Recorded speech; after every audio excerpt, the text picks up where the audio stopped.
Hello, welcome back to another video tutorial here at Geekatplay Studios. My name is Gary Miller. One of the forum members sent me an email and asked how I would go about creating a riveted texture, not a texture, but a model of metal skin like on a battleship or an aircraft, and then have rivets distributed across their surface.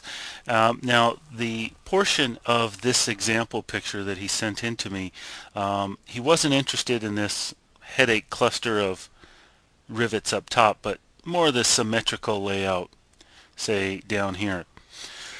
So the good news is this is probably going to be one of the easiest tutorials I have ever made in Hexagon. And here's just a little demonstration of a riveted surface that I created, and that's what we're going to create today. So let's go to a new file. First thing I want to do is create the surface to put all of these rivets on. So I'm going to go over here to 3D primitives, click on grid, and I'm just going to type in 1 and then hit validate. Now you can do the same thing with a cube. You can grab a cube, click on the, actually I'll click on the top surface, and then I'll hit the I button on my keyboard, which will invert that selection, and then just hit delete. And now I've got a surface, and it's exactly the same. There's no difference between them. Okay, so I've got my surface. Let me scale this up just a little bit. I'm going to come over to my Vertex Modeling tab, click on Free Tessellate. I want to click on this one right here because I want to add a few subdivisions here. So I'm going to hold down my, let me click on it.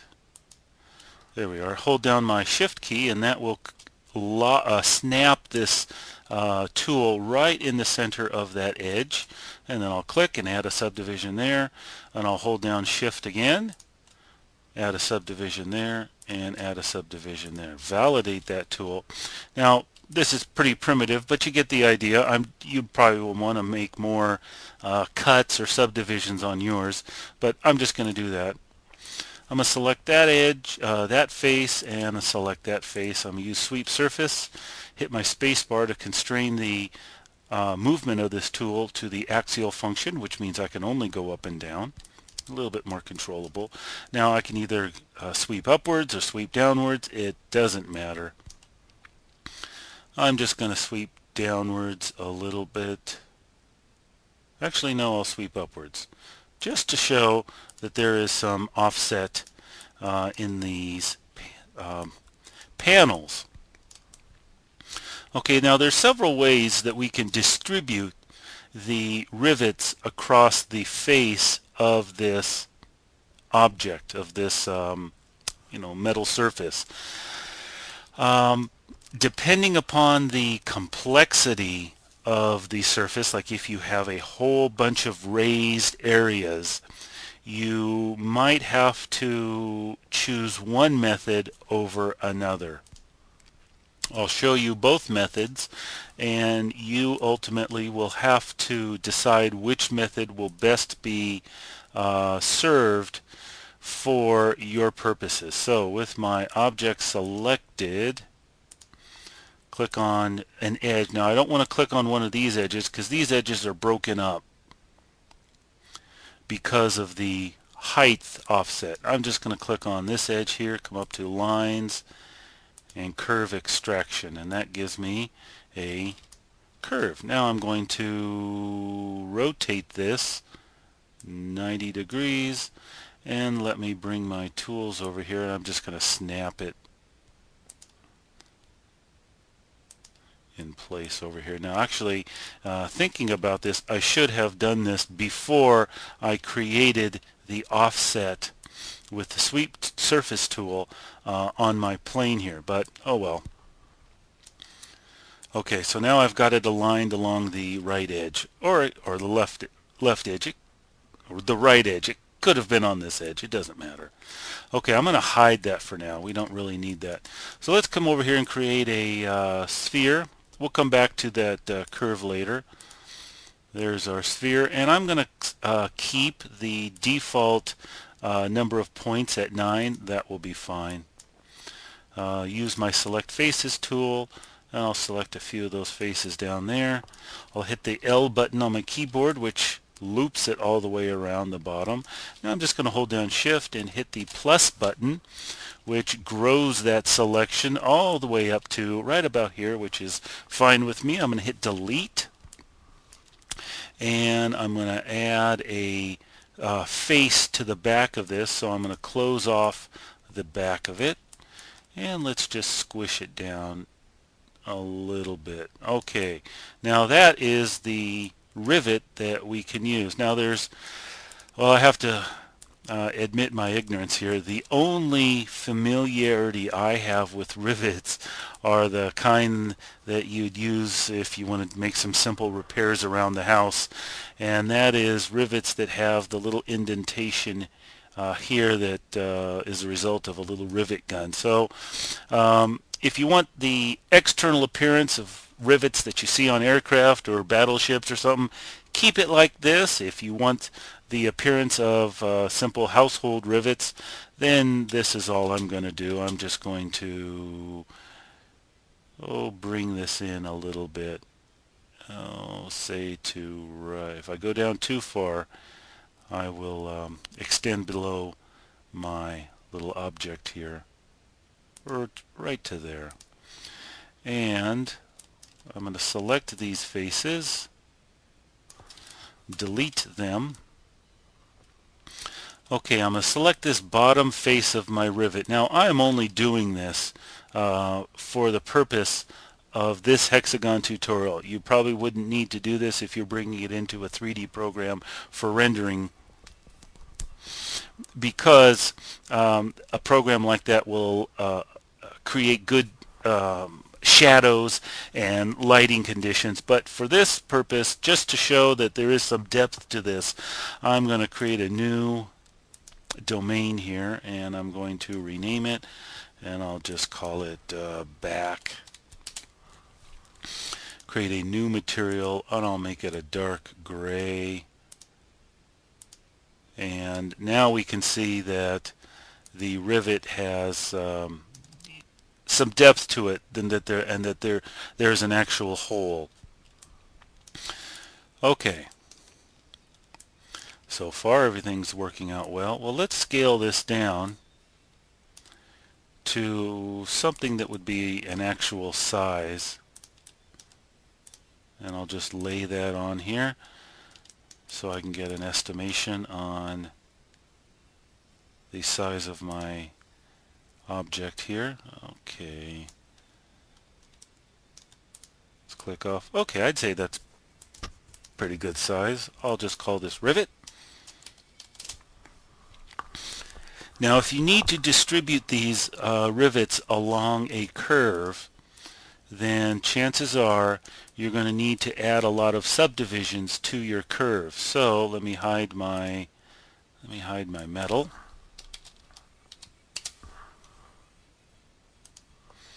I'm going to select my curve. Now I need to add a whole bunch of points. If I were to make copies of this rivet along this curve, I'm only going to end up with 2, because it only puts copies where the points are.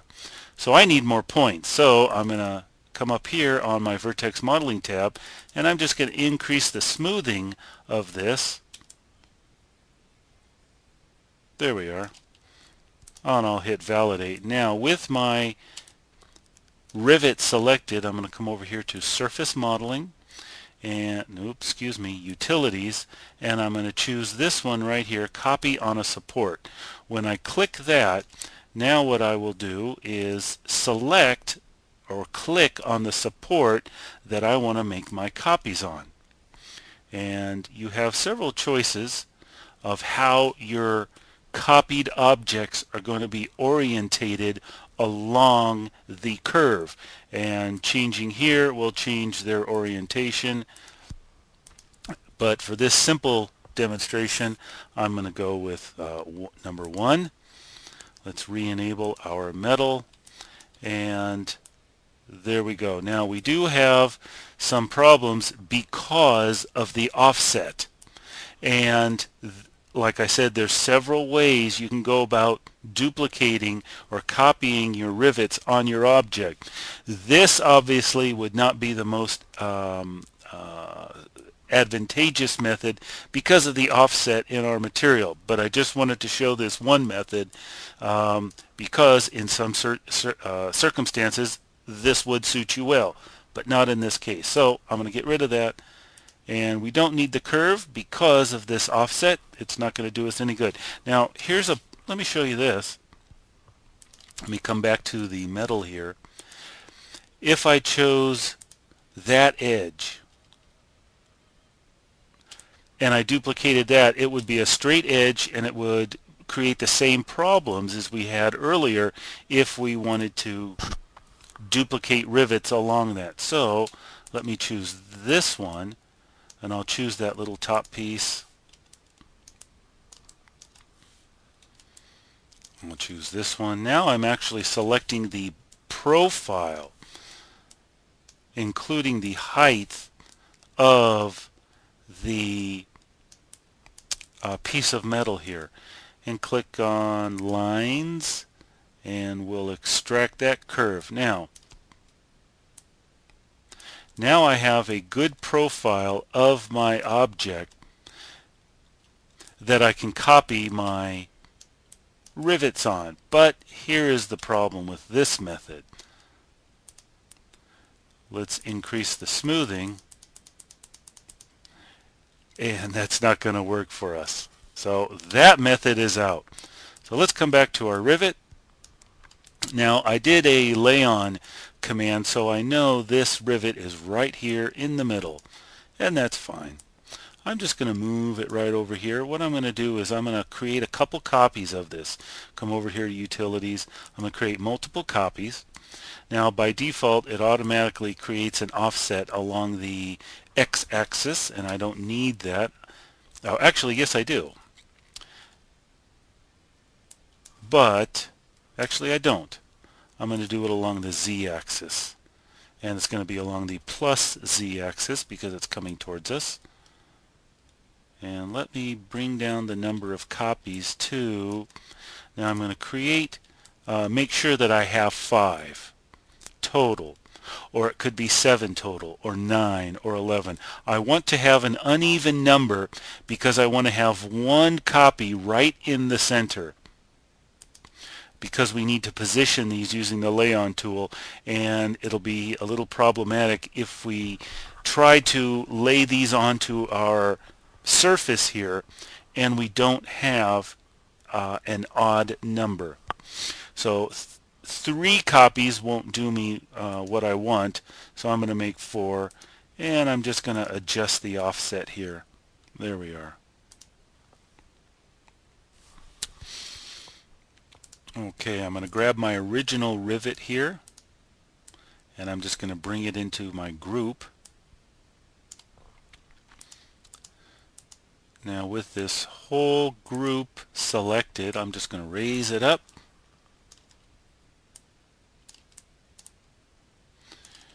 Maybe raise it up a little bit more so I can see underneath it. Use my lay-on tool. I'm going to click the center one and then click on my surface, validate that. Okay, now I know that this is perfectly centered along the z-axis and along the x-axis as well. And I couldn't do that as easily as I did if I didn't have this odd number. Okay, so I like that. Let's Control D. I want to duplicate that again. Raise it up so I can see the underneath part. Use my lay-on tool. Click on that center rivet. Now on this surface, I'm going to click there. Now I have these rivets on the surface, and it takes into account the offset of the metal panel here. So right click, drag, select both of those, and I don't think I selected both of them. Well, okay, they are good. Control D, I'm going to duplicate those, lift them up. Now I'm going to use my lay-on tool again. What I want to do is click on the middle one here, and I'll click on that surface. I don't need them to be clones anymore. Now, by using this method of arranging them on the surface of your metal, you can see even though these two groups were offset, they're still perfectly laid on top of the surface of this metal. Okay, Control A to select all of those. I'm going to group them, and let's move them, say, right over there. Now what I want to do is create multiple copies along the red or the x-axis, so multiple copies. And let's just adjust the offset here.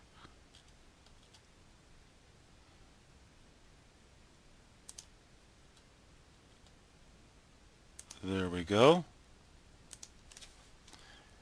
And I will select both of those. Let me see, both of them are selected? Yes. Group those, and let's duplicate them again. And let's change the offset to 4 and see what that looks like. No, let's change it to 7. There we are. Okay. Okay, you get the idea. This is how you can lay your rivets flush up against your objects and arrange them and make the rivets. And this is a pretty simple modeling tutorial because, well, it's just a very simple process to create these very easy little objects. So that's it for this tutorial. Thanks for watching here at Geekatplay Studios. My name's Gary Miller. Have a good day.